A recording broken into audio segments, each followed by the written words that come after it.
Okay, so in this video I'm just going to derive off the default I'm view female avatar. Now this will apply to any avatar you want to derive off. It's the same principle. It could be one of mine, it could be somebody else's. So let's go to create mode and then let's go to derive new product and we'll click on this tab, and then in here we'll type in 80. Now if it was the male it would be 191. Okay, so let's do this, let's get it. Open it. So the first thing we need to do is we need to, just let me unpin this, is we need to come to the Actions tab. Okay, so the Action tab is where you will place any pose files or XAF files to create poses or to create your default still pose on your avatar.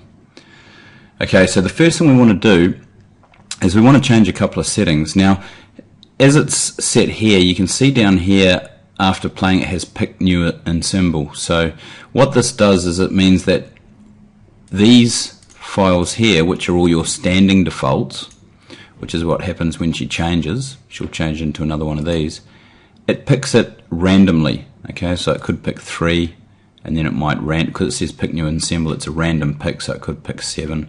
What we want to do now, this is the simplest way to create a still avatar.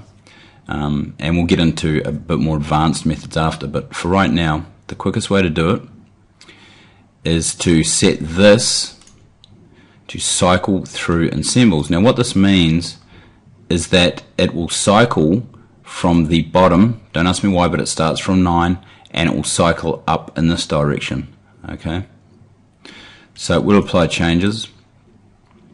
So what we want to do is we want to change some basic settings down in the skeletal animation and the skeletal frame controls.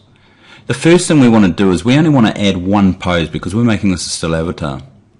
So we want to set the loop to 0 because we want that pose to never end. Okay, we can wipe these settings out because we don't need them. We can also wipe that 5 out if you really want to, or you can leave it. And now we need to add the XAF that we exported, the pose that we created in Pandora. So let's go to the Add XAF tab, and now we need to navigate. So let's go to, we need to go to my computer. I've got to find my computer down here. We've got a C drive, we've got a Pandora V, XAF files, still 1, and pose 1. Okay. Now when we click apply, this avatar, because it's going to play, because it's cycling through the ensembles, it will play from number 9, well, it's actually the 10th one, but it says number 9. It'll play from this direction, and it's not going to move, it's not going to come out of this pose because we have set the loops to 0, which is infinite. Okay, so let's click apply, and you can see now it's in that pose. Okay, and there you have it. Now if you want the avatar to have a totally still head, okay, and you don't want it to move, you want it totally still, that's where we come over here and we check disable gaze. Okay, now what that'll do is it will take the default I'm view action off the head. Okay, now you can see the head is not moving, so now you have your still avatar. Okay, so in the next video I'm going to show you some more advanced settings.